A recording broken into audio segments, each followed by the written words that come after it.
Glad to bring on Mike Waters from Syracuse.com. We've been talking about his article, his post throughout the first part of the show.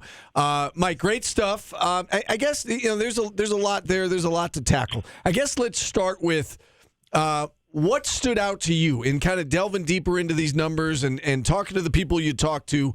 What stood out to you the most from putting this piece together? Oh, boy, that's a good question. I think maybe what stood out the most to me wasn't the fact that Syracuse, couldn't get the highest priced NIL guys. Okay, I get you can't pay over $1 million for Kadari Richmond. The kid, the center, Great Osabor, who goes from Utah State to the University of Washington for $2 million. I'm like, okay, I think we all kind of knew Syracuse wasn't swimming in those waters. But I think what stood out to me as I began to talk to a few agents and some other folks who, had some knowledge with the portal and NIL that, when it came down to some other guys, lesser price guys, that Syracuse could still find itself outbid or just not have enough NIL funds to get some guys who could help. And I think the one that stood out to me might have been Dakota LeFew, a guard from St. Mary's who was coached there by, current SU assistant Dan Engelstadt. But, the kid's from Georgia, and when Georgia comes in with an offer that's, I had a couple different agents give me, stuff, numbers that were in the same ballpark, but not quite the same. But, the Syracuse was at least going to get outbid by about $200,000 for a kid like Dakota LeFew. I'm like, whoa, okay, that's a telling statement right there. Mike, for the average fan, who is responsible for that? Like, who's responsible for collecting the NIL money, and why was Syracuse so far behind in that? Another good question, Paul. You guys are on a roll. Yeah, it's a tough one. I'm gonna. Who's really responsible? I think it's a collective. To coin a phrase, we have NIL collectives, so I think the effort is collective, and I think in some cases you had people at the university who were given the task of overseeing NIL in the beginnings, and I'm going back like a couple years now. And it was just something that was added to their duties. It's not like you hired someone and brought them on to do that task. And you hired them for their ability to organize a fundraising organization. And maybe if they had a sports background on top of that, that would be gravy. But they didn't really do that.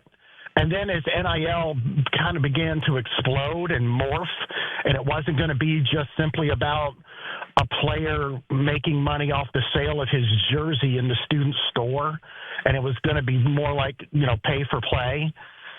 I think Syracuse wasn't alone in this, but I think they were caught by surprise as to how much players were going to command on the open market. And again, Syracuse was not alone in that. And really, if you look around, some of the programs, the only ones that were really prepared for that came from, surprise, the SEC and the Big Ten. They were prepared because they had cash anyway. They got these huge fan bases that are all into sports, and they stick around in the states where they go to school. They grow up in those states. They grow up in Michigan. They go to school at Michigan. They remain in Michigan. They grow up in North Carolina. They go to school at North Carolina. They remain in North Carolina. So you get those situations. They're far different from the experience at Syracuse. So no surprise that schools from the SEC and the Big Ten were ready to capitalize on this new landscape, this new era in college sports. When we hear that, though, can Syracuse compete with them? I use the baseball analogy. I don't think they're the Marlins, but like, are they the Cardinals? Are they? Where would they fit in the hierarchy of NIL? Right now, you're certainly not in the top half of the schools where you want to be. So you got to get better at that.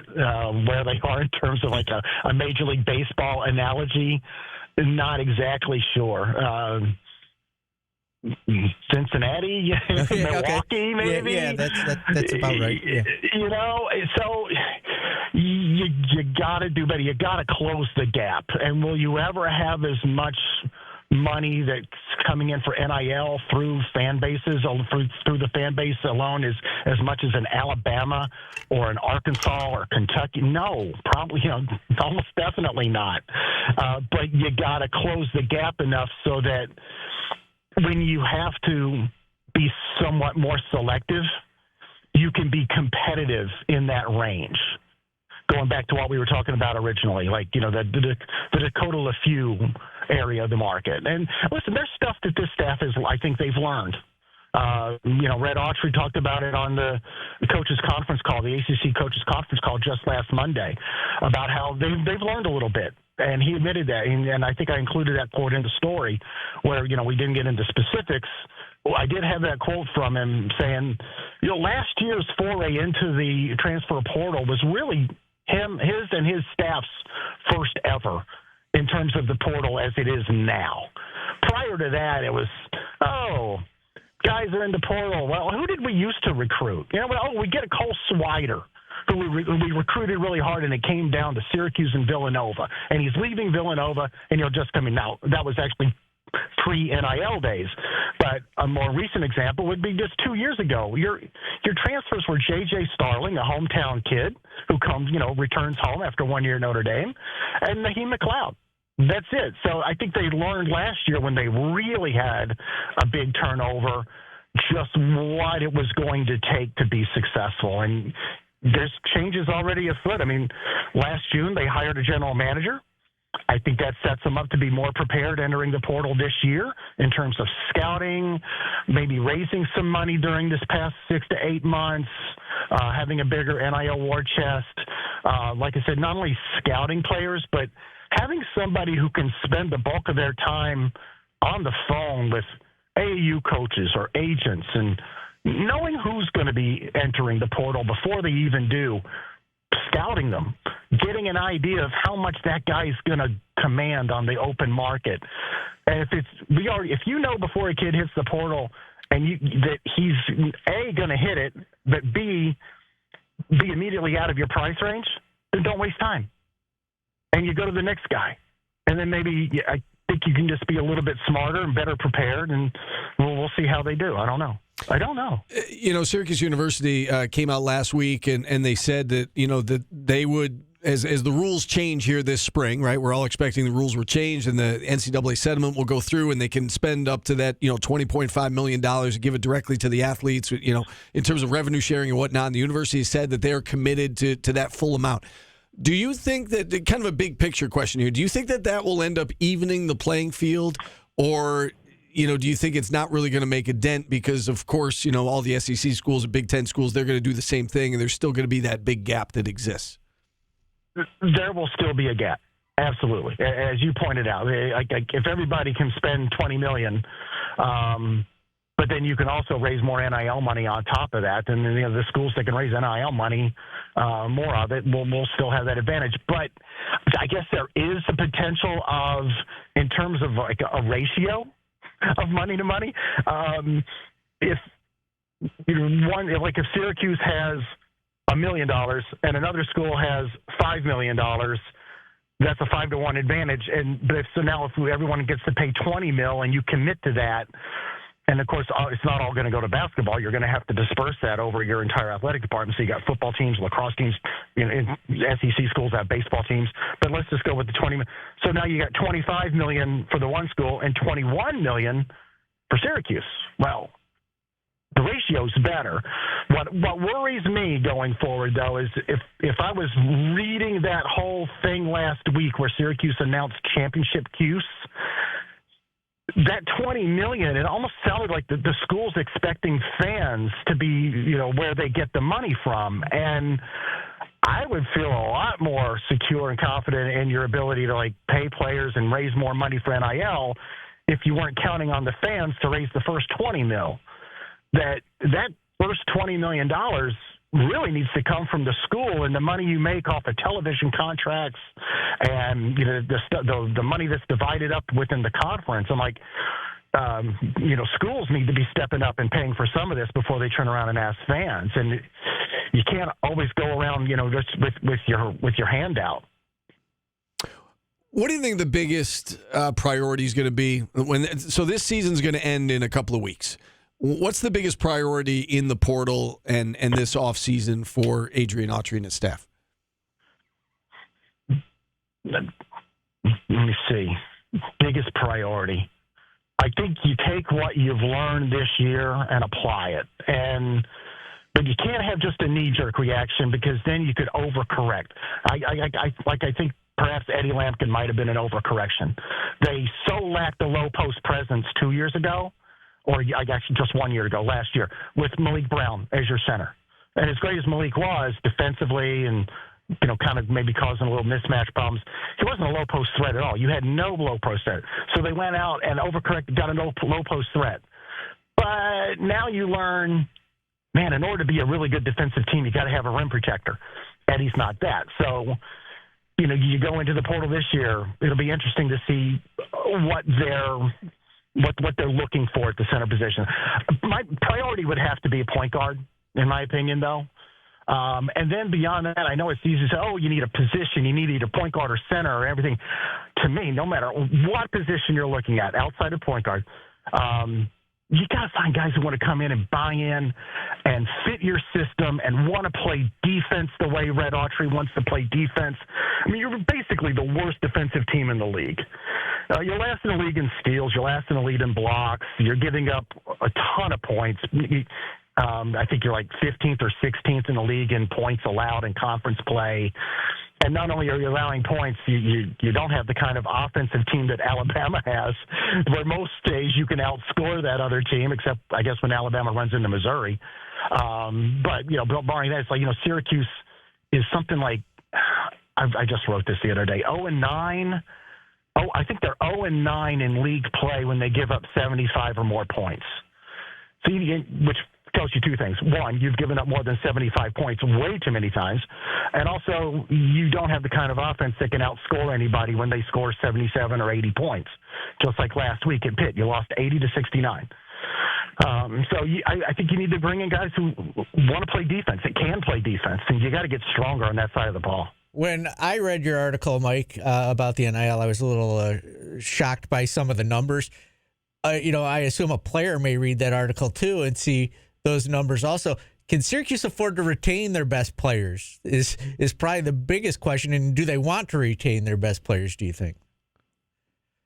I think they've been working really hard since last spring/summer in building up their NIL fund. So you hope you're going to have enough money to retain the guys you want. Does that mean everybody on the roster who has the eligibility left will be back? No. In fact, I'd be shocked if that happens. But I think the other thing, too, is as a staff, the coaches and Alex, working with Alex Klein and Eugene, I can't get Eugene's last name correctly. I apologize. You have to decide how much a player is worth.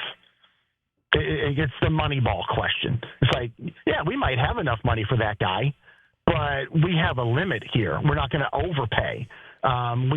We've got an evaluation of him, and we're going to stick to it. So I don't know. We'll see where they go with certain guys. It'll be interesting. Right? I figured you were talking about either a couple guys there. I figured you were talking about either JJ or Chris Bell. JJ's an interesting subject. I mean, this team couldn't function without him this year. They have to have him. They need a guy who can score. They don't have a lot of those guys. He has the ball so much. But then when you start looking ahead, okay, he's a below 30% three-point shooter. He's a volume guy. He's a turnover prone. And this season, anyway, he's not been a great defender. Now, is he not a great defender this year because he's expending so much energy on the offensive end and it's just hard to play both ways? Or, and this is the question the coaches have to answer. They might say, yeah, he can play defense. He's great. We just need to take some of the load off of him. Or maybe they know, no, it's a defensive liability. We'll see. But I think it's going to be very, very intriguing in the next month or so to see what some of the decisions that are made here. All right, Mike, I got one last one for you because you brought him up. Chris Bell. What do you make of Chris Bell? Like, have you ever seen a player at Syracuse do like what he's done? Like, I can't even describe how he is as a player. He doesn't rebound, he doesn't defend, but he knocks down shots. Is that something you would invest in again for a fourth year? I wouldn't invest in the Chris Bell that we've seen this season, but if I thought I could get back the Chris Bell you saw as a sophomore, I would entertain the subject for sure. Because three-point shooting is such a hot commodity. It can make up for a lot of weaknesses.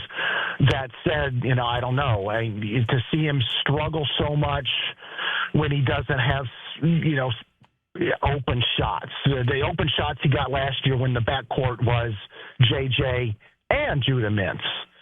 And this year when most of the scoring in the backcourt's all JJ. Whether it's Jaquan Carlos out there with JJ or Elijah Moore, whoever, it's like there's not that second scorer.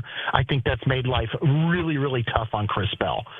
So I don't know which way they go. And I haven't had a chance to talk to Chris himself about it. You hold off on those conversations usually till the season's about over or completely over. But after 3 years in one spot in this day and age, and, he hasn't made an NCAA tournament, Chris could look for a change himself. And, if that happens, shoot, hats off, good luck, best wishes, and then you have to try to replace him because that's just where we are in college athletics anymore. It's very, very different, certainly than what I grew up with when it was just there was a time when I covered Syracuse basketball. I'd been covering the team for like 15 years, and I could just tick off without even looking how many transfers Syracuse had. Yeah, both in and out. I could do it, no problem. And now it's like we've had more transfers in and out in the last 5 years than I think probably in my first 30 covering the team. Oh, no doubt. Yeah, I think that's absolutely right. It's crazy. It is crazy.